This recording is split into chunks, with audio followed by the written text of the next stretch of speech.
Well, hello, everybody. Welcome to the next round of the Musical Silliness Podcast. I say next round. I might make this one the first one, and the last one we did the second one. I have not decided yet.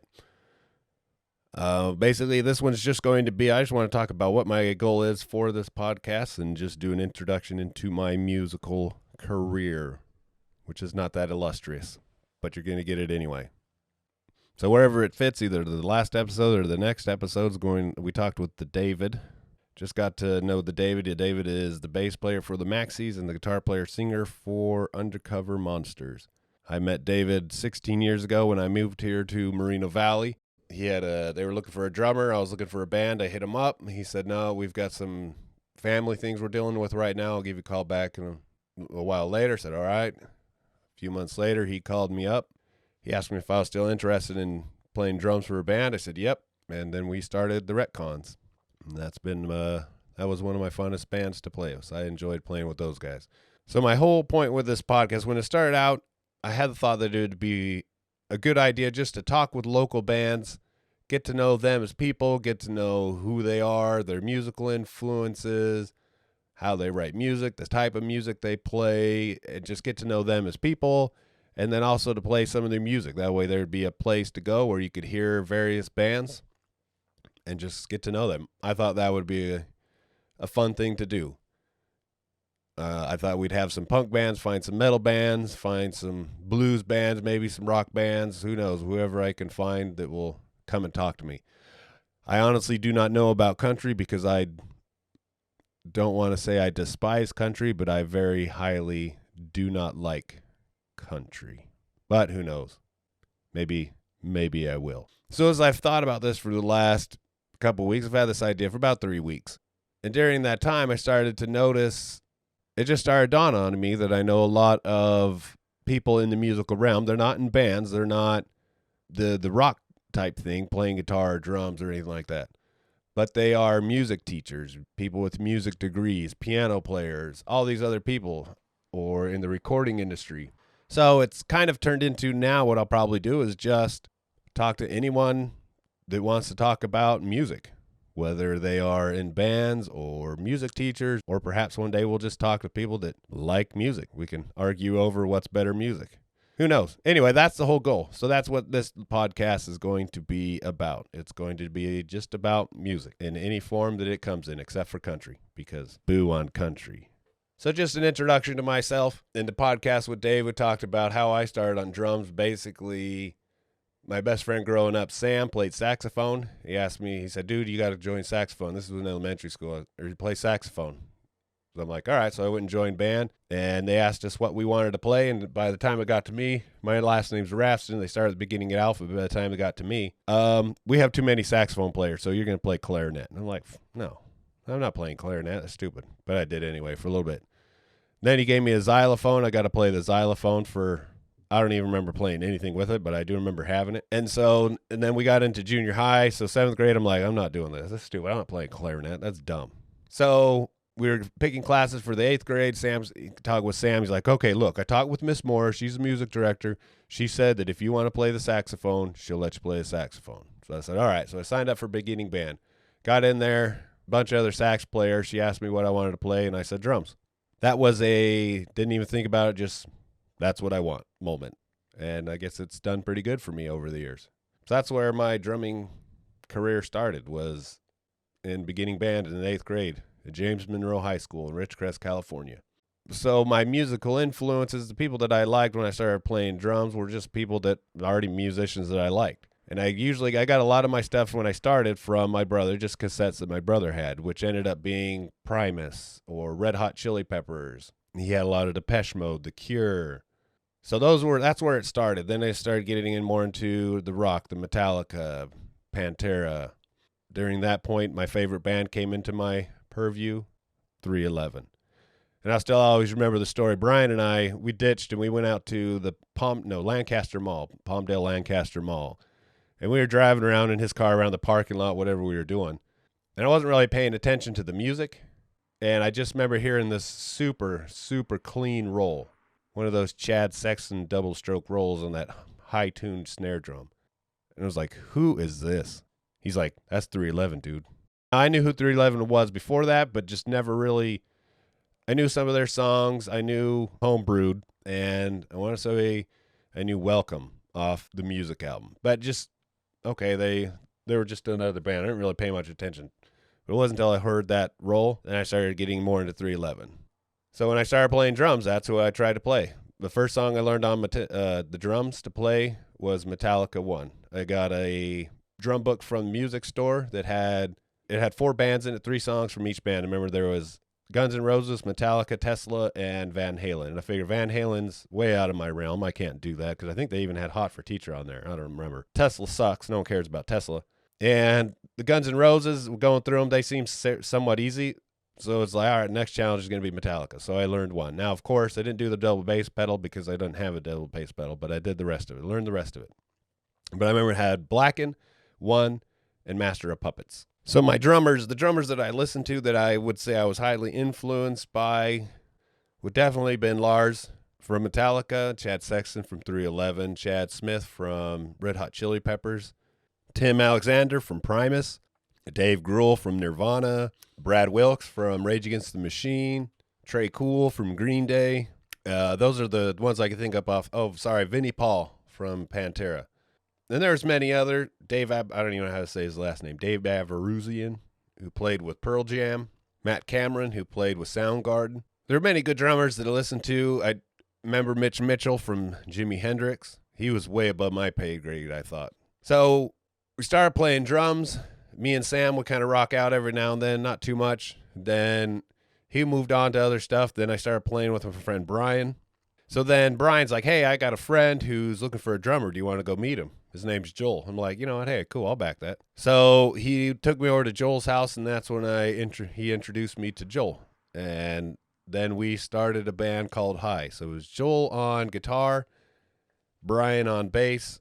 Begrudgingly, he didn't want to, but he did. He was a guitar player. He was willing to at least play. And then I played the drums. Then Brian decided he was done. He decided, I'm not doing this anymore. So I told Joel, I said, hey, I got a friend, Sam. My friend Sam plays bass. So we hit up Sam, and then that was our high when I was in high school, was Joel, Sam, and me. And here's a little sample of what we sounded like.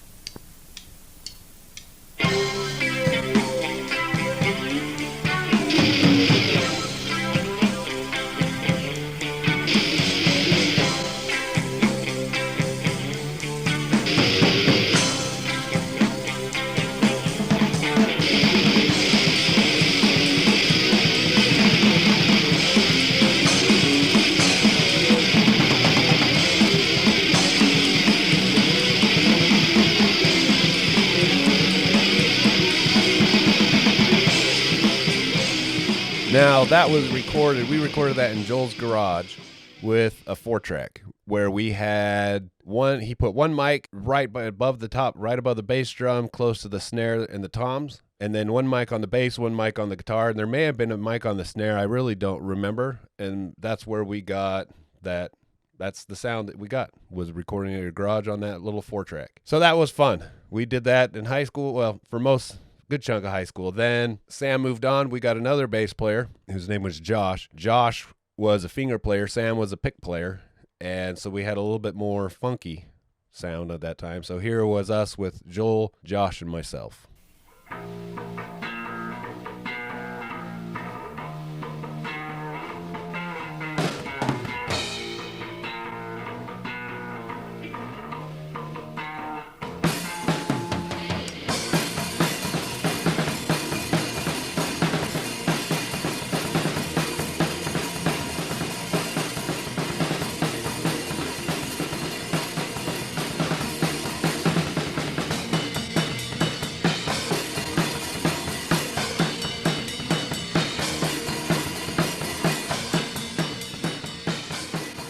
Joel's mixes were very drum heavy.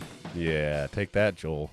So that was fun. It was fun to play with Joel and Sam and Josh. So Joel was 21. I wasn't. I was only 6. I think when I started, I was 16. So I'm not 21. So whenever we'd play at a bar, Joel was my designated parent or my designated authority figure that would keep an eye on me and make sure I wasn't doing anything I wasn't supposed to.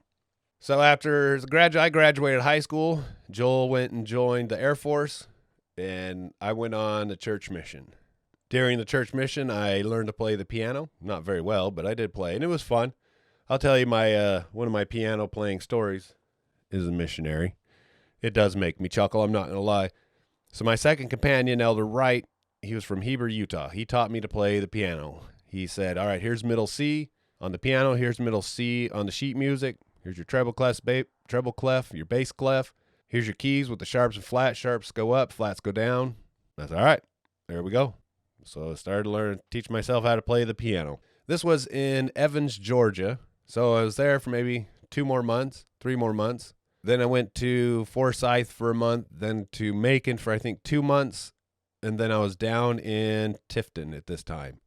So I'd been playing the piano for roughly 6 months, maybe 7 months tops. The only time I really got to practice was before our missionary district meetings or before or after sacrament. I could kind of find a piano and play. So this was one of those such days where I was in the chapel just practicing the piano before church. And I had about 6 songs memorized. I'm not very good. At that point, it was terrible at reading sheet music, and it really hasn't improved that much now. So I was sitting there. So I had about 6 songs memorized that I could make it through. And so as I was practicing, the conductor came up to me and said, hey, Elder Rafston, the sister the piano player, well, she just called me this morning and she's sick. She's not going to be able to make it. Would you be willing to play piano for sacrament today? And I just said yes. Didn't even really think about it. Just said yes. And she said, thank you. I said, but we're only playing certain songs because I don't know how to play other songs. So she said, that's fine. Just give me what songs you want to play, and that's what we'll do. I said, all right, cool. So she left, and I went on there practicing. And as I started to think about it, I'm not going to lie, I started to have a panic attack because for those of you who haven't been to the Church of Jesus Christ of Latter-day Saints, when you haven't been to their sacrament, this isn't a piano that's accompanied by drums and some guitars and some singing where you have a full band. No, it's just the piano or the organ player and the people singing. So there's nothing to hide behind when you make a mistake on the piano. I was having a panic attack. I'm like, what on earth am I doing? Why did I agree to this? I can't do this. I am not very good. I could barely even play these songs. And it wasn't so much just playing in front of people because I played in bands in high school. But I'll tell you, there's a humongous difference between being in a band and playing at bars and parties where the vast majority of people are under the influence of some sort of chemical, and then playing the piano for the spiritual sacrament or the spiritual music of a sacrament meeting. I'm not going to lie. Oh dear, I was freaking out. As a drummer, when you make a mistake, you could probably cover it up, play something different. You can play a lot more rambunctious and crazy and louder, and people think, whoa, man, that's totally awesome. But you can't do that on a piano. You can't play a wrong note and then just play whatever comes to mind. That doesn't work that way. As I was sitting there having this panic attack, there's something in my brain that just did not really function correctly that day. The way their chapel is set up is the piano's on one side and the organ's on the other, and they face each other. That's on the stage. So the piano is on one side of the stage, the organ's on the other side of the stage, and they face each other. So as I was practicing, having this mini freak out, the thought came to mind, you know what? A piano has black and white keys. An organ has black and white keys. How hard can this be? So I decided, you know what? I'm going to play the piano for sacrament meeting. So this decision was made probably 5-10 minutes before sacrament started. By the time sacrament started, I'd figured out 2 things about the organ. 1, how to turn it on, and 2, how to adjust the volume. Other than that, I knew nothing about an organ. So the first song's up. Whichever song it was that I don't remember. Probably A Poor Wayfaring Man of Grief, or I Have Been Given Much, I Believe in Christ. I really don't know. One of those, probably. I think I did pretty good. I think I nailed it. Impressed with myself. So then the sacrament hymn is up. Sacrament hymn was 194. There is a green hill far away. There is a green hill far away will always have a special place in my heart because of this. So the first 2 verses, I think I did good. Played those through just lovely and nice. Then came the 3rd verse. First section of the song did fine. On the second section of the song, the bass note drops down. I don't remember what it is. I think it's a lower G, maybe even an F. But it's too far to play it with one hand. So what I'll use is on the right hand, I'll play the 3 notes on the right hand while that little note is on the left hand. And then as it comes up, as soon as I can reach the spread, I go back to 2 notes on each hand. So we came to this particular part of the song as we're playing, and I split my hands, thumb went down, or finger went down, playing as a pinky as I'm coming up. Well, those of you who don't know what an organ or haven't seen an organ or touched an organ, the organs at the church have little buttons underneath the keys. And these buttons are presets, which you can adjust certain stops to get different sounds out of the organ. Well, some genius in August had decided to set one of those presets as the chimes on the organ. So as I'm starting to come up on the bass notes, I come up and I go to stretch my fingers to get that split, and the other fingers are poking straight out. And as I came up, I hit that button that was chimes. So the song's just going nice and a nice organ sound. And then gets to that part where basically just a nice organ. I stretch my fingers, I hit that note, and the rest of the song is finished like this. Bong, bong, bong, bong, bong. So they'd had it set to full volume in chimes. Oh my goodness, I about scared myself off that bench. And I'm sure there were some underoos that need to be changed in the audience as well. Probably some old and young. Oh, that was a good one. I'm not going to lie. That'll be one of my memories that I'll tell as an old person. So that's what it is. A missionary learned to play the piano. I played the drums once as a missionary. That was a story that my companion and I think his name was Elder Ashcroft. Again, this was in Tifton. We didn't have anything to do. We were just trying to find things to do, so we decided to just go visit churches. So we walked into this church, and we were the only two white ones. Well, unfortunately, church had already started, so everyone turns and just stares at us as we walk in. We're like, So we just sit in the back. We just try to blend in. So the pastor was up there, and he going through his announcement and says, well, it looks like we have some visitors with us. Why don't you stand and introduce yourself? And we're like, no, crap. So we stand up. So I'm Elder Rafston. I'm Elder Ashcroft. We're from the Church of Jesus Christ of Latter-day Saints, and we're just here to hear the good word of Jesus, or whatever. I don't remember what we said. And then we just sat back down and put our heads down. Pastor's looking and says, it looks like we have some fellow ministers in our midst. Why don't you come sit on the stand with us? And we're like, uh-oh, this could be bad. We're not going to just say no. So we went up and sat on the stand, and it was fun. And I'm not going to lie. So when we walked in, the demeanor of everybody was just kind of suspicious. Like, what are you two doing here? But once they found out that we were fellow ministers, then it became, and we sat on the stand, then everyone was happy to see us and smiles on their faces. They had a lady come up. She gave a sermon. I have no idea what it was about. Then the pastor get up. He talked a little bit. We're just sitting there thinking, all right, this was a fun experience and one to write in our journals. So then he goes, well, how about some words from our fellow ministers? So then we're just like, So I don't remember. I remember they had a piano, and of course I'm learning to play the piano and trying to sing and all this stuff. So I played him A Poor Wayfaring Man of Grief. I played him verse, I think 1, 3, and then number 7. Number 7 that refers to that it's Christ that you're serving in that song, and then talked about serving other people and just taking care of the poor and the needy, kind of like in Matthew 25. And then my Elder Ashcroft got up there and I think he talked about families, but I'm not sure. And then we just sat back down. And it was fun. I'm not going to lie. It was fun. That was one of those experiences that you'll never have again. So when everything was done, they had a drum set that they were using for their band, so I asked if I could play. And I just sat down there and played for maybe 3, 4, 5 minutes, and it was fun. And all the kids, so as a missionary, you don't listen to the new music, you don't go to the movies, so you're kind of isolated from the popular things in the world. So as I'd play in, and the kids would come up to, hey, do you know this song? And I'd be like, no, does it sound like this? And then just play a beat, and they'd be like, yeah, that song. And then another kid, hey, do you know this song? And so does it sound like this? And then just play another beat. Yeah, that song. Yeah, that was fun. So that was the only time that I ever played the drums as a missionary. And I also got to give a sermon in an all-black church in Georgia. So after the mission, I moved up to Logan, Utah, and I lived with my brother, and I worked at a slaughterhouse called E.A. Miller, I worked in the flavoring, which was nothing to do with the real slaughterhouse part. So while I was up there, there was a guy in our ward named Jeff Hambone. I don't know what his last name was, but everyone called him Jeff Hambone. And he was a very, very good guitar player. He was a Jimi Hendrix type guitar player. I went over to play with him. I think he thought I was a little bit too much of a spaz for him.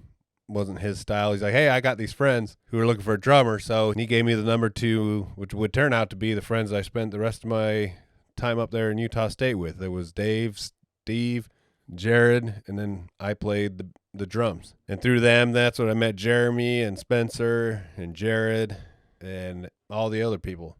Those were some good times. So with them, it was fun. We played for a while, and I don't even remember what that band was. We didn't have any band names or anything like that. But then I got a call from Joel. Joel's like, hey, come out to Texas for a little bit and just see what's going on. So I flew out to Texas to hang out with Joel, and we did a little recording. And this is what we went to the studio and did. Now, there's no lyrics just because I would just learn some of the songs. This is the only song that I actually knew because we used to play this in high school. I just spent too long on the one, I think one or two songs just spent too long on, so we didn't have time for vocals. But here's the one song we did in the studio.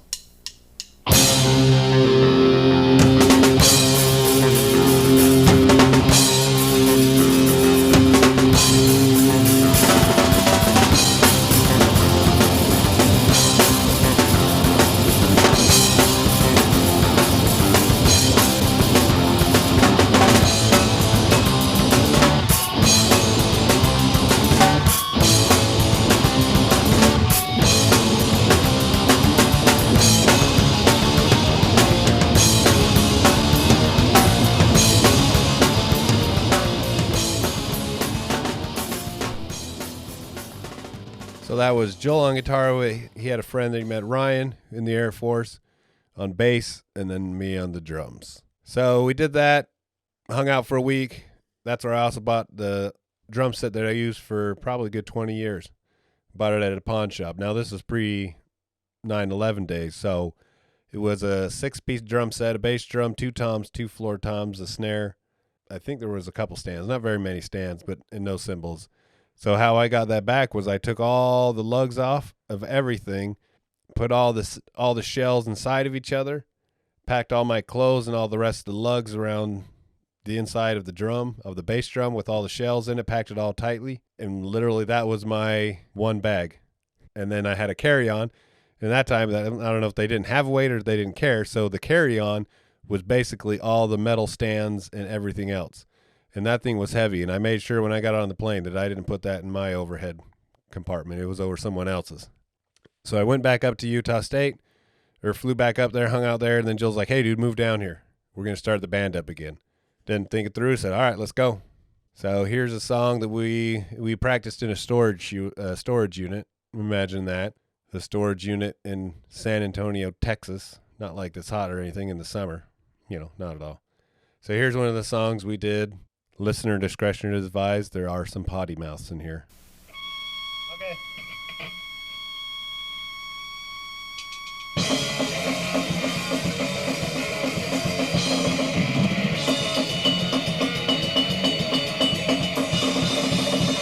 Okay, what you say to me? Don't push it from what I can see. It's a dream, you and me up instead. It's just a dream. You're a bitch, and I'm a whore. You'd ask for anything more. Because I'm smart at him. Doesn't mean I'm a little bit. You're a bitch, and I'm a whore.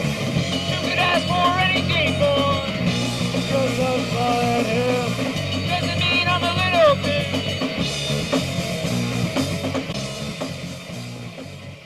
That song was called Little Pimp, if there were any wondering about what that was called. So I was there, decided that this isn't just going to work out for me being there. I was only there for maybe 4 or 5 months. Moved back up to Logan with the intention to start a school, which I did about 2 years later. But in the meantime, I just found other bands I played with. I played with Dave and Steve and Jared some more. One thing I do remember playing with them is we played, I think it was a sorority talent show up at Utah State, and we dressed up like Teletubbies and played Crazy Train. That was pretty funny. I got a picture of it somewhere. I think I got a picture of it on Facebook. But that was always enjoyable. Ended up playing in a band with some friends named Alma and Nephi, and I don't remember the other guitar player's name. We only played a couple shows. I think we recorded one song, I want to say, I don't even have that anymore. I don't even know where it is. So I guess a little bit before this, if I backed up, I decided, you know what, I'm going to play bass. I want to learn to play the bass. What better way to learn to play the bass is to find a band to play it in. So I borrowed my brother's Fender Jazz bass, started to learn to play it, and then found a bass wanted to add up at the school, I think, or maybe it was at the music store. And then I started playing with a band called Fault Line. Here's this is their song called Weak.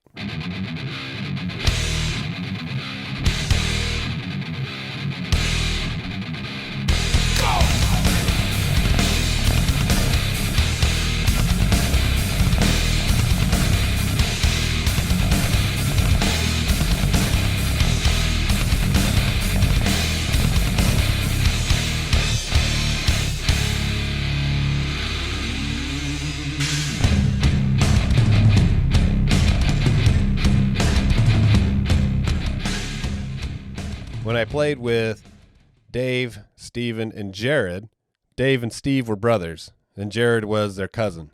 So that's the first time I ever played with a family member. Alma and Nephi were brothers. When I started playing in Fault Line, I think it was Mike and Brett. Mike was the guitar player, and I think his name was Brett, was the drummer, were brothers.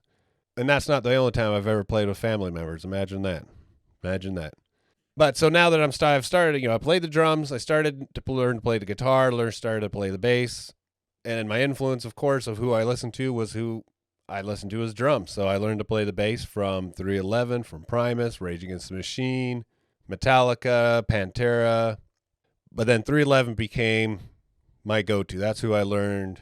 That's what I learned a lot from. I found a website that had the tablature for music, Grassroots, the Blue Album, Transistor, and I think Sound System came out, and I think it had those tab on it. I can't give you 100% on that one, but do you remember learning all the bass and guitar parts except for the solo for music, Grassroots, the Blue Album, and Transistor. My style of music was heavily influenced by 311. Once I had that, I decided I'm going to start writing my own music. Here is the first song I ever really wrote and recorded.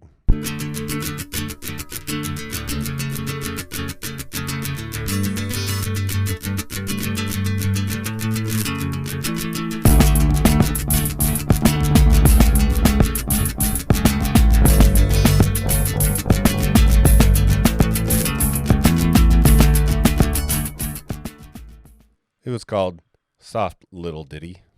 And I don't remember where I got the drums. I think it was just some weird program that I just happened to have. But a guy that lived 2 doors down from us, he said, hey, I've got this software, which is basically a sampler software where you could probably write your drum tracks. And it was called Jez Cola Buzz, if I remember correctly. And all this was a sampler in every way that is. So I got some microphones that were there from band practice. And so I set up my snare drum, I hit my snare drum. I set up my bass drum, hit my bass drum. Hit up the tom, set up the tom, hit the tom. Everything. I hit every drum that I had and recorded it. The hi-hat, I did an open hi-hat, a closed hi-hat, a quick hi-hat, slightly open. Same thing with the ride, the crash, and everything. Every drum that I had, I recorded. So I had now had my audio, my drum sample file. And basically what this sample software was just a whole bunch of grids. First, there was a grid for every measure. So if you wanted every measure that you wanted a different bass drum, any different measure, if you wanted the same bass drum hit on every single measure of your song, you would just make one section.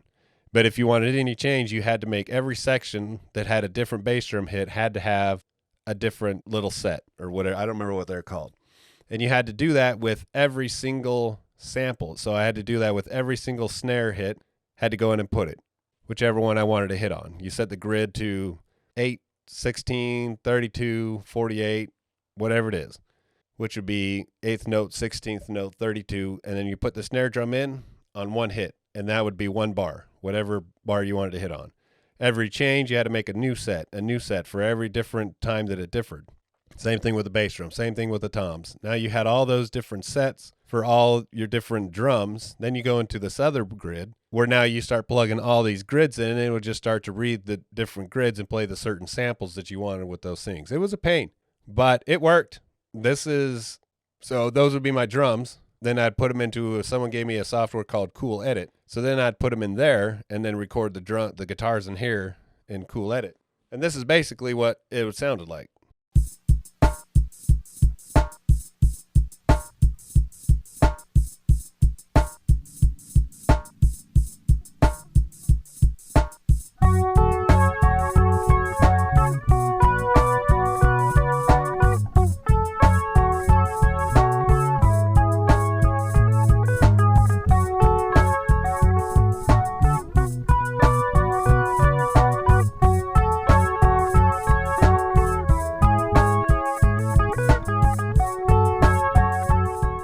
So those were the sample drums that I'd recorded and then plugged into the software to make my drum beats and then record.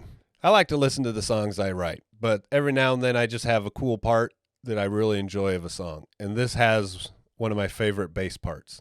It's a favorite transition. Here we go.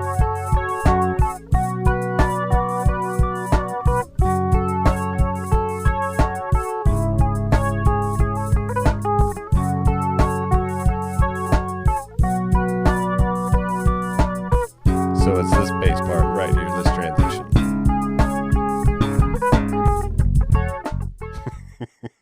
I love that. Dun, dun, doo, doo, doo, doo. That is going to be my favorite bass lines. While up at Utah State, I took jazz and classical guitar.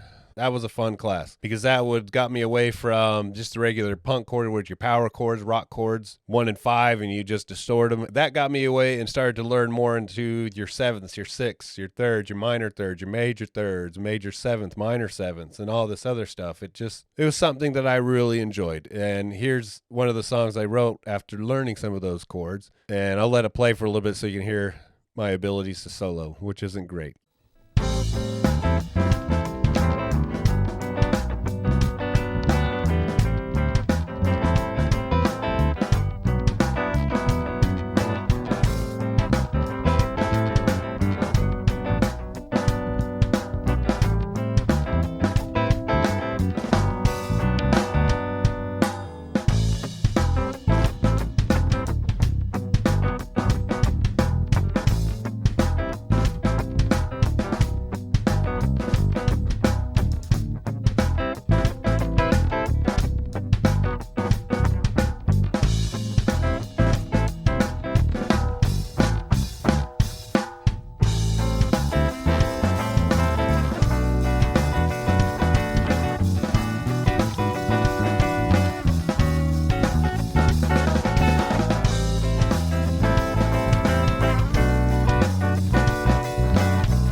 Ready for the best solo ever.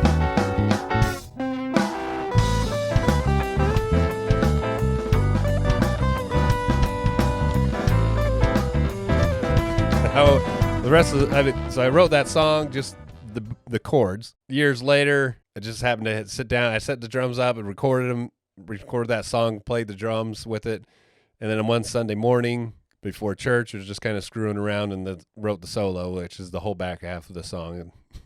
It makes me chuckle. So I enjoyed jazz guitar. That was fun. It was a fun class to take and just learning a whole different style than I was used to. But I still played in, typically they ended up being punk bands and rock bands. I did play in a blues band, which was, I'll tell you that blues story, which was kind of disturbing. So we played up in Franklin, Idaho. For those of you who don't know where Franklin is right on the border between Idaho and Utah. Many people have seen Napoleon Dynamite, which was filmed in Preston, which is just above Franklin, a little ways above Franklin. So we played up there. Now, I was a finger player when I played the bass. We were playing a set up there. We go and we sit at the bar, and this old lady comes up to me. Now, I don't mean I was, 25 at this time. I don't mean older as in 30. I mean, this lady literally could have been my grandmother. She was old. Now, I wasn't drinking at the time, so it's not like my perception was skewed. I'm sitting there. She comes up. She's like, "Oh, Dan," just talking, giving me compliments on playing bass. I'm like, "All right, whatever." She goes, "You're really good with your fingers. I wonder what else you do well with your fingers." I was like, "Oh my gosh, oh good hell, oh good hell." So I went over and grabbed my bass and stood behind the amp and just. That's where I stayed the rest of the night because I didn't want some grandma hitting on me. That was good times. Holy crap. Played in a band called After Athens, which was fun. Here's a song by them called Down.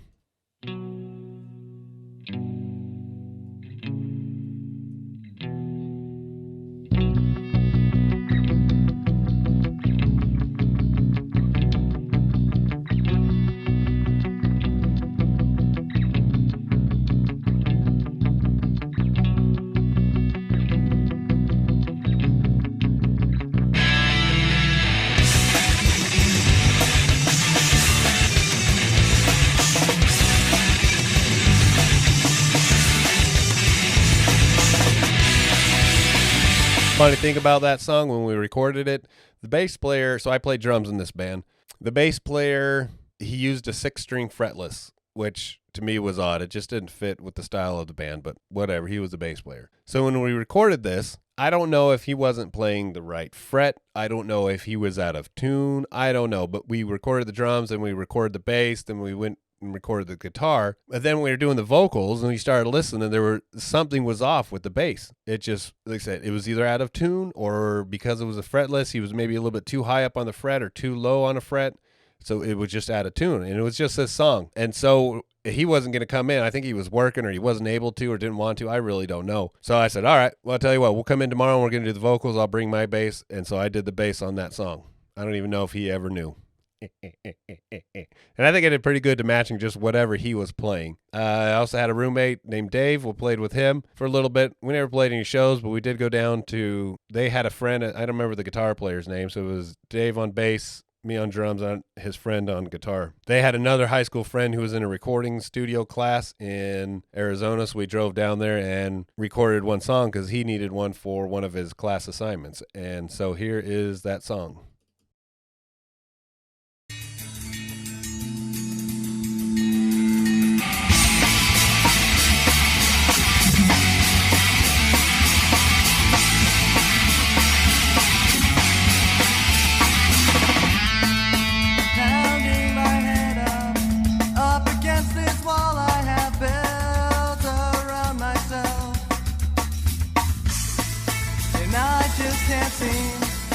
Find my way out of these problems again.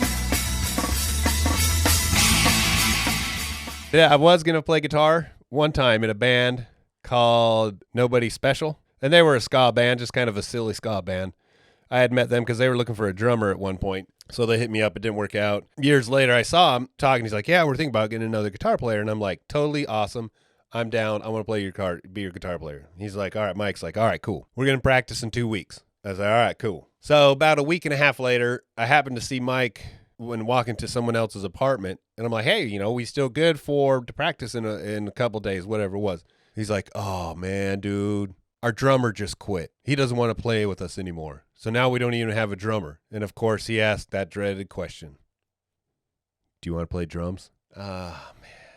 I didn't want to. I wanted to play guitar. But I know that I couldn't be in a band without a drummer. You can be in a band without 2 guitar players. So I said, yeah, I'll be your drummer. And then I hit my friend up, Kendall, and like, hey, you want to play in a band? They're looking for another guitar player. So he joined. I do have a video somewhere of us playing, but I couldn't find it, so I couldn't get any of the audio from it. You're not going to hear that silliness. Played in a few other bands just here and there up there at Utah State. Played many dumb shows, many fun shows, silly out-of-control shows. But then I moved down here to California, and then I joined the Retcons. And the Retcons, we played with the Retcons for a long time. I did also while playing. I'll play. So this is my favorite song that we ever played by the Retcons. It is called Lights Out.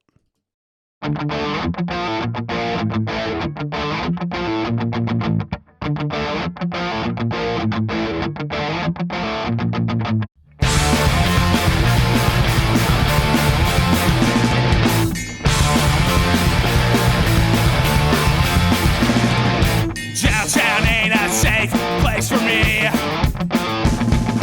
People are always after me, always wishing death and catastrophe. I love that song. That song was fun. We recorded this. I don't remember the guy's name. He worked at Fender, but he had a recording studio, and his recording studio was literally a storage unit. And he had a wall built right at the beginning of the storage unit with a bunch of stuff like a mattress taped or glued to it or nailed to it and all this other stuff. So when you opened it from a distance, you looked at it, just looked like a cluttered storage unit. But when there's a door on it and you opened it up and there was an actual full-on studio in there with hardwood floors, it had a sound booth in the corner. Kind of funny. Also, while I was there, I played called Underrated. I did the bass on this one. So here is Underrated, where I played the bass.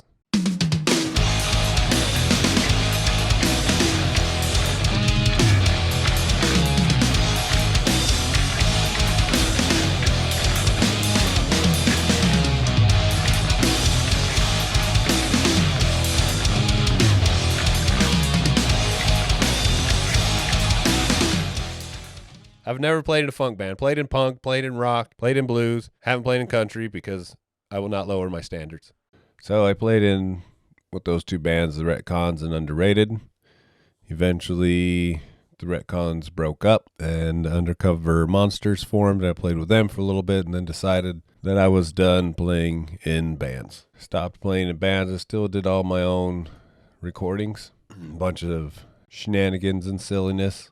One of those things that we have done is the last album I did, which we're going to go through. We're just going to listen to 3, maybe 4 songs from that album. That album is called Ska Diddles. I'll put the links for any song, or I can put a link for in the description. But for example, the ones in High or After Athens or Fault Line, those are just songs I have that are not available anywhere. So too bad. Too bad. But any of mine are available. So let's get into some of these songs. So this first song is called Idle Showers. You will not kneel down. You have your heart in hand. You will take us on with your team on your side. Your rivals have pissed on you. Whoa! You fought the power. You took the power back. You now have control. Demand obedience. Your rivals have pissed on you. Whoa! You have become the very ones that you fought against. You are the ones that your rivals fought and just resist. Consumed by control and power.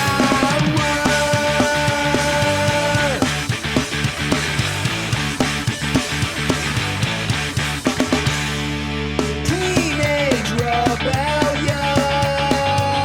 is adult ambition. Your childhood hatred is all you strive for now. Your rivals have pissed on you. Whoa! You have become the very ones that you fought against. How much does it suck to be you knowing that you changed? Consumed by control and power.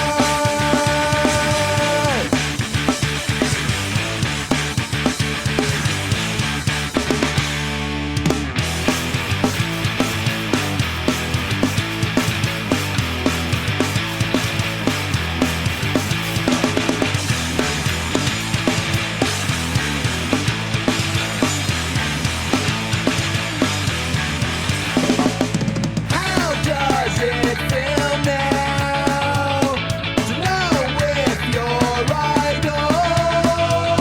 We're here with you right now. Would all just fit on you. Your rivals have pissed on you. Whoa! You have become the very ones that you fought against. You are the ones that your rivals fought and just resist. Consumed by control and power.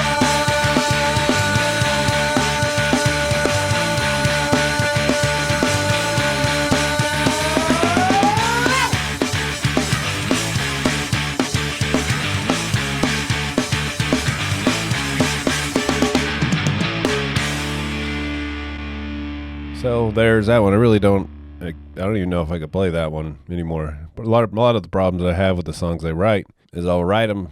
It doesn't take me very long. Like this album, for example. I think I had the drums, the guitars, and the bass done. I started in probably February, and it was done by March, maybe April. Then it just takes the rest of the year for me to write lyrics. That takes me forever. So oftentimes what happens is I forget how to play these songs after a while. But I do remember that one, the lyrics. I remember reading an article that Johnny Rotten talking about the Republican Party is the cool party or something like that. And I remember I just laughed. That really did make me laugh. And it's just about also that, and people in the 60s and 70s are all that were extremely anti-government and down with the man. A lot of those are the ones who are in control and in the government and in control now. And they're the very people that they hated when they were younger. That's what that was about. Our next little selection, this is my rant against religious people.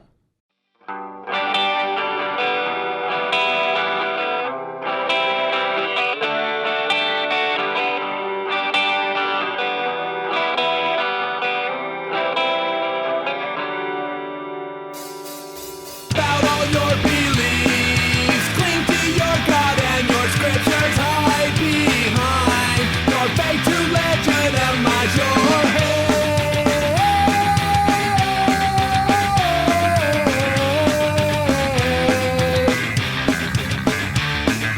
You can't even understand your own beliefs you love. You are so obsessed with pointing out those faults and flaws. Why hope you live well in your kingdoms of gold, knowing you stood unavert about all your beliefs. Cling to your God and your scriptures. Hide behind your faith to legitimize your hate.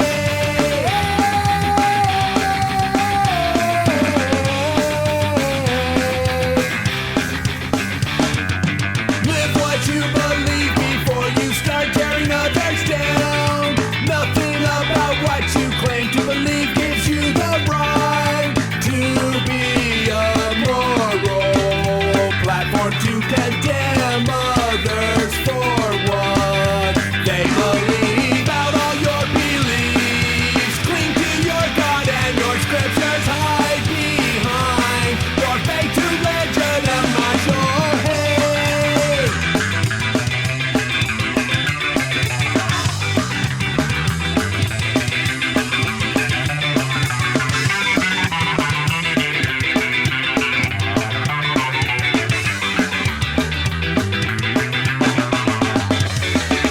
Spout all your beliefs, cling to your God and your scriptures. Hide behind your faith to legitimize your hate.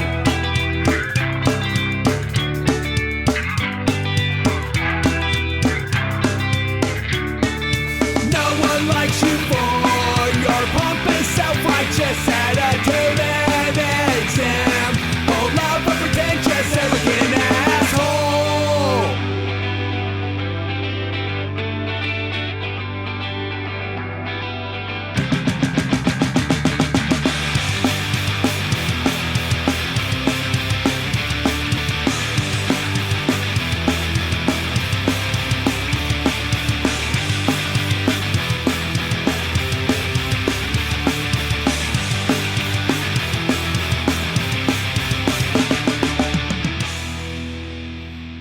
So musically, I do remember this one. It was just your old chord, kind of like the old 50s bebop, whatever music. That's how the whole song started. It's just a G, E minor, a C major, and D major. That was all it is. Just kind of like those old rock and roll songs. Lyrically, it was just about that there are a lot of good people in the religious world, and then there's a lot of douchebags. Now, I don't know if a lot of these people are just self-righteous in general, which I think a lot of them are, but they don't seem to take ownership of being self-righteous. So what they'll do is essentially seem to blame it on, well, I'm not self-righteous. It's because of my belief in Christ that I'm better than you. And they think that they're just better. They're holier now. They think that they're above everyone just because they believe in Christ. Now everyone is automatically beneath them. And so I see it as they're rather than just say, look, I'm a self-righteous, arrogant bastard. It's all about, no, it's not me. It's because of my beliefs. So it's essentially a way of being somebody and trying to blame it on someone else rather than take ownership to who you are as a person. Here's the next one. If anyone that I used to play basketball with back in the day, there's a line in here. I'll tell you afterwards. But this is section. It's about you guys. Some of you, not all of you. This one's called Slap Upside the Head.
So that middle section is all about that was written specifically about some of the people I used to play basketball with, because they were the ones that they were cheaters, flat out cheaters, and would do anything to cheat just to win the game. But then as soon as somebody else cheated or made an innocent mistake, they would freak out. How dare you? Come on, man, play good ball. Play good ball. They hated cheaters, but yet they were the absolute cheaters they hated. That's what that one's about. And then we'll just do this last one. This last one's a cover, because I did 2 cover songs on here, and both of these are covers of cover songs. So the one we're going to listen to is Thrift Shop by McElroy, I think his name was. The other cover I did was Call Me Maybe, and I don't even know who did the song. That song I had never heard. I'd heard the name. I knew it was a popular song, but I had never heard it. Thrift Shop I'd heard a few times, but I heard just on YouTube, came across Postmodern Jukebox, and they had played both these, and I like a lot of their songs. The one song I really do like by them is Careless Whispers. I really like that song. So this is a cover of Thrift Shop by McElroy that's covered by Postmodern Jukebox, and then by me. I'm gonna pop some tags, only got $20 in my pocket. I'm hunting, looking for a come up. This is freaking awesome. Walking through the club, all dressed like a big shot. I'm so pumped from the crack from the thrift shop. Ice on the fridge is so damn frosty. People like that's a cold ass honky. Rolling in hella deep, heading to the mezzanine. Dressed all up a peak, set my gator shoes. Draped in a leather mink, girl standing next to me. Probably should've watched it cause I smell like R. Kelly sheets. Yes. Cropping and washing it, about to get some compliments. Passing up some moccasins, someone else been walking in. Bumping and grumping and stunting and flussing. Saving my money, that's a hella bargain. Well, I'ma take your grandpa style. I'ma take your grandpa style. No, for real, ask your grandpa, can I have his hand-me-down? Velour jumpsuit and some house slippers. Doogie brown leather that I found digging. They had a broken keyboard, I bought a broken keyboard. I bought a ski blanket and then I bought a kneeboard. Hello, my ace man, my mellow. John Wayne ain't got nothing on my French game. I can sing a pro wings, make them look cool, and the sneakerheads be like, oh, he got Velcro. I'm gonna pop some tags, only got $20 in my pocket. I'm hunting, looking for a come up. This is freaking awesome. I'm gonna pop some tags, only got $20 in my pocket. I'm hunting, looking for a come up. This is freaking awesome. What you know about rocking a wolf on your noggin? What you know about wearing a fur box skin? I'm digging, I'm searching in luggage. One man's trash is another man's come up. Think you got dad for your nutty spread. I'm at the Goodwill, you can find me in the Upton. I'm searching the Upton. Yo, Grammy, yo, auntie, uncle, yo, mammy. I will take those zebra pajamas. They be like, oh, that's Gucci, that's hella tight. I'm like, yo, $50, that ain't right. Limited edition, let's do some addition. That shirt's hella dope. And having the same one as 6 other people in this club, that's a hella dope. People come and take a look through my telescope, trying to get the girls and the brands and the hella wolf. I'm gonna pop some tags, only got $20 in my pocket. While I'm hunting, looking for a come up. This is freaking awesome. I'm gonna pop some tags, only got $20 in my pocket. While I'm hunting, looking for a come up. This is freaking awesome. I wear your granddad's clothes, I look incredible. I rock that big fur coat from the thrift shop down the road. I wear your granddad's clothes, I look incredible. I rock that big fur coat from the thrift shop down the road. Goodwill, Salvation Army, thrift shop. Thanks for joining me on this little episode. As we come to a close, hopefully I can whittle this down to 45 minutes or so. But that's a basic, quick overview into my musical journey of musical silliness. It's something that I enjoy, something that makes me happy. It definitely is a emotional release for me. And it's something that's brought a lot of happiness in my life. I do enjoy writing music, just whatever makes me happy. That's what I write. And it's been fun, and I'll continue to do it until I no longer can do it. So again, thanks for joining me. Our next episode will be Fallen Legacy, a punk band from Hemet, California, and we'll get to know them a little bit better. Again, I'll put all the links for the songs that I can put links to in the description underneath. And everybody have an enjoyable evening. Now, baby, not sweet pie, sugar plum, honey bunch, down on place, yo, you better be good.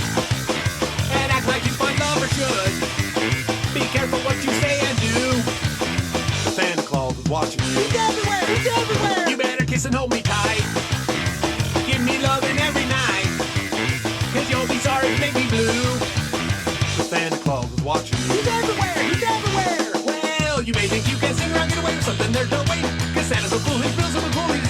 the CIA. He's a crime don't pay. You can't do nothing because you're never alone. He's even got a wiretap on your phone. So baby, if you ever done me wrong, I'll break my heart and leave me alone. When Christmas comes, you're crying too. Santa Claus watching you. He's everywhere. He's everywhere.